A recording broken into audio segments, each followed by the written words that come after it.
Screen library functions तो हम लोग पढ़ लिए एंड अभी जो पढ़ने वाले हैं वो है user defined function. I hope कि रिप्रेजेंट हो गया होगा screen. Okay,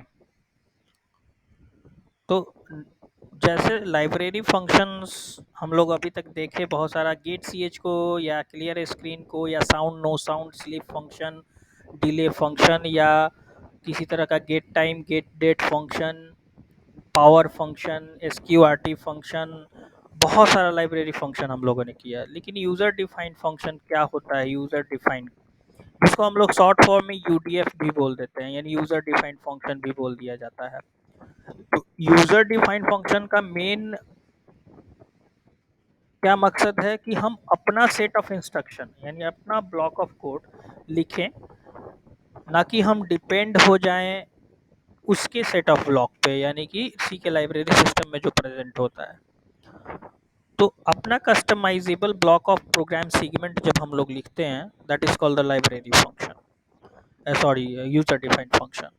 and there are basically following type of UDF functions. तो यूडीएफ फंक्शन में कौन कौन सा यूडीएफ फंक्शंस होता है ये हम अभी डिस्कस कर लेंगे। सबसे पहला फंक्शन जो हम लोग कहते हैं वो आप लोग नोट करिएगा कि फंक्शन दैट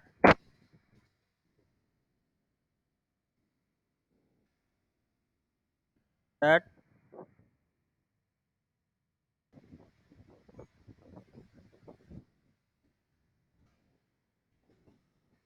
नो आर्गुमेंट्स,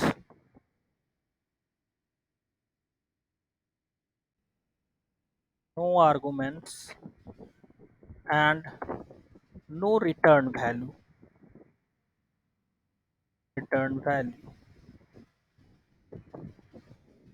ये पहला यूडीएफ यानी यूजर डिफाइंड फंक्शन का पहला टाइप हो गया, फर्स्ट टाइप। तो इस पे हम पहले भी आप लोगों को प्रोग्राम बताया था मैंने कि जैसे फंक्शन एक्चुअली में इसका आर्गुमेंट किसको बोलते हैं, रिटर्न वैल्यू किसको बोलते हैं, फंक्शन पैरामीटर क्या होता है। तो अगर हम यहाँ पे लिख दें वॉइड सम नाम का एक फंक्शन दे दें, तो इस जो ब्रैकेट के अंदर मैं लिख रहा हूँ इंट ए, इसको केवल पहचानना है, और इंट बी इस ब्रैकेट के अंदर मैं लिख देता हूँ, that is called the function parameter. इसको पूरा हम लोग फंक्शन पैरामीटर बोलेंगे। ये हमारा फंक्शन पैरामीटर हो गया, ठीक है। अब फंक्शन पैरामीटर समझ लिए, तो फंक्शन का आर्गुमेंट किसको कहेंगे? जो मैंने यहाँ पे लिखा है फंक्शन का आर्गुमेंट्स किसको कहेंगे?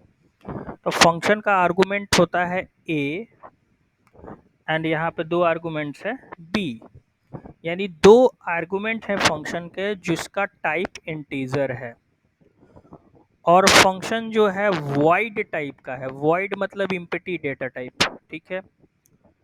तो अगर एक ऐसा फंक्शन जिसका कोई आर्गुमेंट नहीं हो, पहला ये पढ़िए आप, function that sorry is no argument and no return value. तो अगर कोई आर्गुमेंट नहीं होगा फंक्शन का, तो इसका मतलब ये हो जाता है कि यहाँ पे जो मैंने आर्गुमेंट लिख रखा है कोई आर्गुमेंट नहीं होगा, सिंपली ऐसे होगा, ठीक है। कोई आर्गुमेंट नहीं हुआ एंड नो रिटर्न वैल्यू। अब कोई फंक्शन कह रहा है कि वो हमारा रिटर्न वैल्यू कुछ भी नहीं होगा, दैट इज हम सीधे सीधे क्या पुट कर देंगे उसके आगे, वॉइड। तो वॉइड जब पुट करते हैं इसका मतलब है कि सम नाम का जो फंक्शन है वो किसी भी वैल्यू को रिटर्न नहीं करेगा। ये एकदम याद रखना है कि वॉइड जब किसी फंक्शन के आगे लगा दिया जाता है, इट मीन्स कि function return not return any value, कोई भी वैल्यू रिटर्न नहीं करेगा। कहीं कहीं हम लोग देखते हैं कि वॉइड नहीं लगा के इंट लगाया जाता है। तो इंट जब लगाया जाता है तो इसका मतलब ये वॉइड टाइप का फंक्शन नहीं हुआ। तो इसका मतलब ये हो जाता है कि ये जो फंक्शन क्रिएट हो रहा है, ये जो फंक्शन क्रिएट हो रहा है, ये must be return a value, एक वैल्यू को जरूर रिटर्न करेगा। तो फिर लास्टली हमको, अगर हमको कोई रिटर्न करवाना है वैल्यू तो रिटर्न करवाते हैं, नहीं तो हम नहीं रिटर्न करवाना है तो हम लोग लिख देते हैं रिटर्न रिटर्न जीरो लिख देते हैं। ठीक है, एंड देन आफ्टर हम लोग क्या करते हैं, इस चीज को यहीं पे इस फंक्शन को क्लोज कर देते हैं। ठीक है, तो आप यहाँ देखें कि अगर जैसे ही ये सिचुएशन बनती है, तो अगर फंक्शन कुछ भी वैल्यू को रिटर्न नहीं करवाना है, तो अगर इंटीजर लगा देंगे तो ये कीवर्ड लगाना हमारे लिए बहुत ज़रूरी हो जाता है, रिटर्न ज़ीरो। अदरवाइज अगर आप यहाँ इंट नहीं लगाते हो, अगर आप लोग यहाँ पे वॉइड लगा देते हो, तो फिर ये रिटर्न ज़ीरो लगाने की कोई आवश्यकता नहीं है, क्योंकि वो खुद ही वॉइड हो गया। तो वॉइड हो गया तो फंक्शन कोई भी वैल्यू को रिटर्न नहीं करेगा। तो ये तो पहला टाइप हुआ। तो इसको बनाएंगे कैसे भाई? कोई फंक्शन बना दे जो कि जोड़ दो वैल्यू को जोड़ दे, और जोड़ने के बाद उसका रिजल्ट कैसे हो गया, रिजल्ट आ जाए। तो ऊपर जो हैज इंक्लूड हम लोग लिखते हैं वैसे ही लिखेंगे, और मेन नहीं लिख करके हम यहाँ एक डेटा टाइप लिखेंगे कि integer a is equals to मान लीजिए 9 and b is equals to 8, comma c is equals to 0, then after c is equals to a plus b, और यहाँ पर c is equal to जैसे ही लिखेंगे हम लोग a plus b, तो रिटर्न हम सॉरी रिटर्न नहीं करवाएंगे क्योंकि ये फंक्शन वॉइड टाइप है। तो c is equal to a plus b करने के बाद सीधे आप printf स्टेटमेंट लिख दीजिए, printf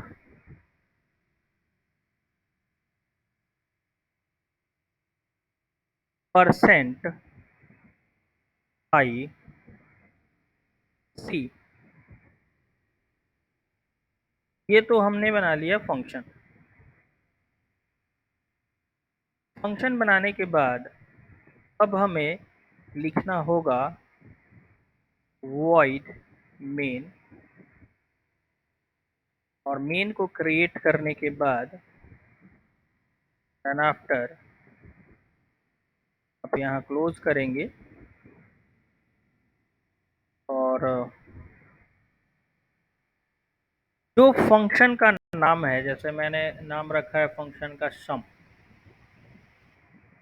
उसी फंक्शन को यहाँ पर हम कॉल करा लेंगे, केवल लिख देंगे सम।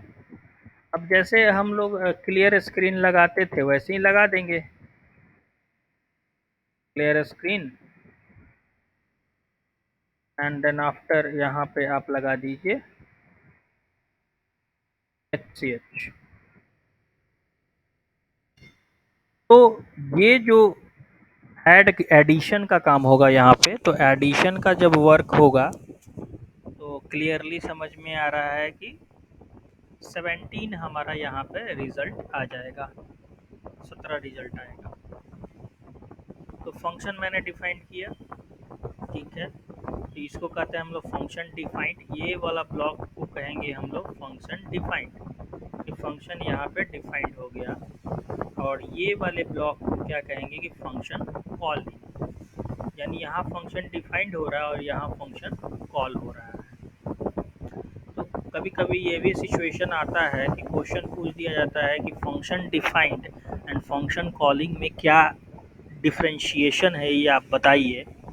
तो हम लोग जब ब्लॉक ऑफ कोड लिखते हैं देन वहाँ पे फंक्शन को डिफाइंड बोलते हैं, कि वहाँ पे फंक्शन को हम लोगों ने यहाँ पे डिफाइंड किया, और जब उसको मेन में बुलाया जाता है that is called the function calling. इसको हम लोग कहते हैं फंक्शन कॉलिंग। ये जो फंक्शन बना यूज़र डिफाइंड, ये किस टाइप का फंक्शन था, तो function that is no argument that have no argument and no return value, जिसका कोई आर्गुमेंट नहीं होगा और कोई रिटर्न वैल्यू नहीं होगा।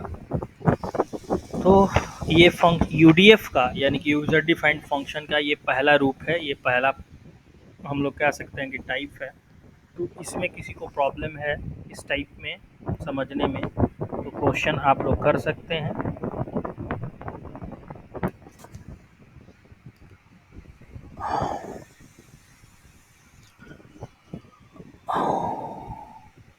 किसी को प्रॉब्लम है?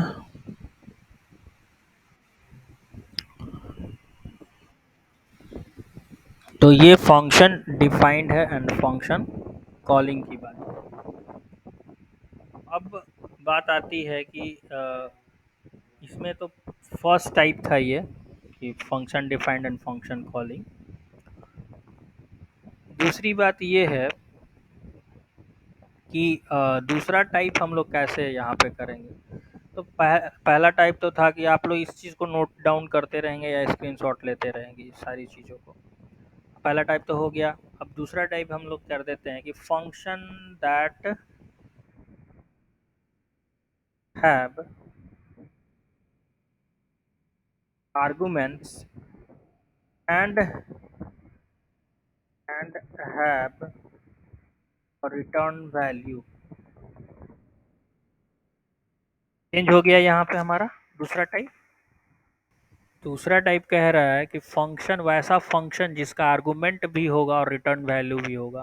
तो अब ये सारा सिचुएशन कैसे हम हैंडल करेंगे कि जब आर्गुमेंट भी होना चाहिए और रिटर्न वैल्यू भी होना चाहिए, तो पहला ये शर्त हो गया कि जिसका आर्गुमेंट होगा और जिसका रिटर्न वैल्यू होगा, तो पहले तो वो वॉइड टाइप नहीं होगा। तो वॉइड टाइप नहीं होगा तो वॉइड यहाँ हटा देंगे और यहाँ इंट टाइप का आर्गुमेंट रिटर्न करेंगे। अब कह रहा है कि फंक्शन भाई उसका आर्गुमेंट होना चाहिए। आर्गुमेंट्स मैंने पहले ही बता दिया वीडियो को फर्स्ट में ही कि आर्गुमेंट्स का मतलब हो गया कि इसके पैरामीटर में आप पास करा दीजिए integer a comma int B.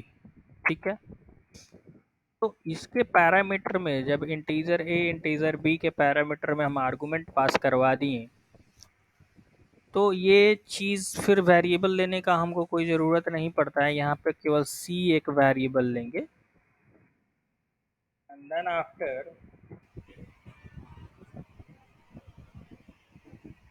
After आप यहाँ पर क्या करेंगे कि जब सी वेरिएबल आ जाएगा तो रिटर्न करवाएंगे, प्रिंट नहीं करवाएंगे। तो यहाँ पर रिटर्न टाइप लिख देते हैं। तो क्या रिटर्न करेगा भाई, तो रिटर्न करेगा ये सी को रिटर्न करेगा, क्योंकि दो आर्गुमेंट था ए और बी और सी एक वेरिएबल, सी में ए प्लस बी जुड़ गया और रिटर्न कर दिया सी को। तो हम देख रहे हैं कि क्या इस बेस पे कैलकुलेशन होना संभव है, पॉसिबिलिटी है इस चीज़ की। तो हमको लग रहा है कि पॉसिबिलिटी नहीं है। क्यों? क्योंकि यहाँ पे कोई वैल्यू है ही नहीं, और जब वैल्यू नहीं है तो फिर वो कैसे कैलकुलेट करेगा सम। ओके, कोई बात नहीं है, वैल्यू नहीं है तो वैल्यू नहीं है, वैल्यू नहीं है तो वैल्यू तो मेन से पास करा देते हैं हम।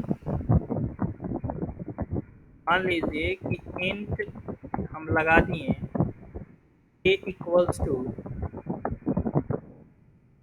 10 और a भी नहीं लेते क्योंकि a भी वेरिएबल है। तो हम अगर यहाँ पर लिख दिए x is equal to 9 and y is equals to 9, then आप क्या करना होगा कि x में 9 है, y में 9 है,